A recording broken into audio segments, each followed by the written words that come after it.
Why are there 885 giant skeleton reports made by 1,196 people, representing over 3,000 giant skeletons found across North America? Why did all these ship commanders, spanning over 400 years, report eyewitness accounts of giants all over Latin America? And why did they put giants on so many maps of their era? Why do all these Native American tribes report giants in their histories? While there are over 20 Bible passages dealing with giants, Genesis 6 verse 4 holds the key. There were giants, literally Nephilim, on the earth in those days, and also afterward, when the sons of God came into the daughters of men, and they bore children to them. Those were the mighty men who were of old, men of renown. The Bible records they used massive weapons like Goliath, the 9-foot giant whose armor alone weighed 125 pounds. A farmer plowing his field in 1962 discovered an ancient cache of 35 tools and weapons, including this 26-inch spearhead that weighs 4.5 pounds. Goliath's spear weighed over 16 pounds and had a shaft like a weaver's beam. Even tall, strong people have a hard time using a spear of this size effectively.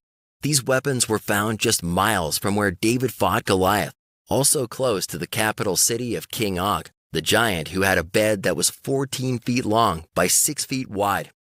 This battle-scarred spearhead even dates to the time of the Bible's giant wars. And guess what? Giant weapons and tools like this are also found across America. Here's a pair of copper axe heads found in the Hopewell Mounds that weigh 38 and 27 pounds. Even the Smithsonian admits that only a giant could have wielded the 15-pound axe head they uncovered. There are more of these findings. Check out this 27-pound grinding pestle found just outside Lovelock Cave, an area saturated with Native American giant history. Dr. Hattori, curator of anthropology at the Nevada State Museum, admits it was possibly used by the red-haired giants of the local Native American legends. It is much larger than we usually find, and this was particularly important and unusual in that its size, but it was also found below the Lovelock Cave and well within the Seneca territory. So this could have been one of the pestles used by the red-headed giants, and might account for its large size because of the large people that were using it, yeah. were using it.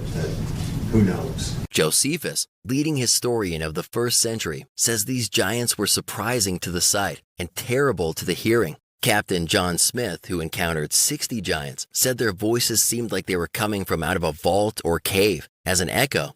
Magellan's shiplog from the 1520s says that the tallest of their group only came up to the waist of the giants, and that some had a voice like a bull and a terribly strong and loud voice.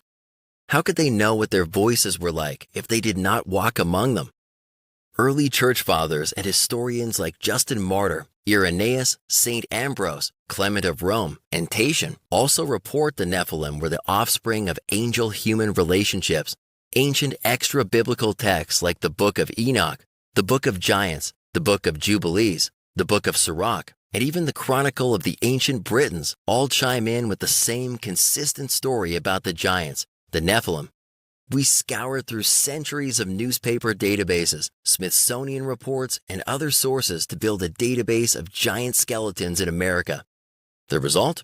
We found 885 giant skeleton discoveries made by at least 1,196 people, representing at least 3,000 giant skeletons. The 1,196 people reporting these findings represent dozens of leading institutions of the day. Did all these people join in some coordinated giant conspiracy that spanned over 200 years? If so, for what motive? They were farmers, explorers, archaeologists, and government officials. As such, no single industry stood to gain from conspiring. People separated by tens or even hundreds of thousands of years with various backgrounds in multiple states report these massive skeletons. Chris Leslie has even documented giants in every single county in Ohio, all 88 of them. Did you know that even Abraham Lincoln mentioned giants? While gazing upon Niagara Falls in 1848, Lincoln recorded in his journal, The eyes of that species of extinct giants whose bones fill the mounds of America have gazed on Niagara as ours do now. So where are these giant human skeletons today? Surely if they've been found all across America, we should find them openly displayed in museums, right? Not actually for some reason, and we think we know why. They're covered up. It's well documented that the Smithsonian recorded at least 17 giant human skeletons, but today they admit to none. We can actually trace the smothering of the giant evidence back to the second half of the 19th century, about the same time Darwin's ideas were catching fire. You see, it's difficult to sell the idea of manifest destiny, the idea that white Americans were ordained to settle North America, if there was in fact a so-called more advanced civilization that lived before the Native Americans, being displaced by European settlers. Darwin's ideas of racial superiority were central to murdering, driving out, and placing the Native Americans on reservations. Sadly, to some, it was somehow easier to displace the Native Americans if they were perceived as less evolved and less sophisticated than some Europeans perceived themselves. This Darwin-fueled backing to the idea of manifest destiny would have been watered down if Europeans knew that a so-called more advanced race of tall, possibly even white people, preceded the Indians of their day. The truth about the giants and mound builders and their technology flipped evolution theory on its head. It was backwards to the narrative being pitched by the mainstream. There's also the reality that many of these giant bones were not mineralized and therefore turned to dust after being unearthed, something we found reported in several archaeological reports. There's also the fact that the heyday of digging up mounds for treasure and giants began shutting down over 100 years ago as state, federal, and Native American regulations began clamping down. Yet giant bones are still being discovered. Professor Francis Thackeray displays this massive femur bone during an interview with Michael Tellinger.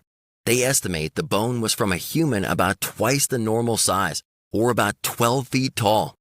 When discussing the same finding, secular paleoanthropologist Dr. Lee Berger admits that they still find a lot of human bones that are large like this one, and admits they are not abnormalities. So let's review. We have Smithsonian records that include 17 giant skeletons pulled from these mounds, each between 7 and 8 feet tall. We found 885 reports representing at least 3,000 giant skeletons from across America of this height or taller. Is it reasonable to presume that 1,196 people reporting these findings, who represent dozens from our leading institutions of the day, were somehow tied together in a massive conspiracy that spanned over 200 years? We have Native American account after account from major tribes across America. We have the Bible and multiple ancient texts that all agree with the giant phenomena.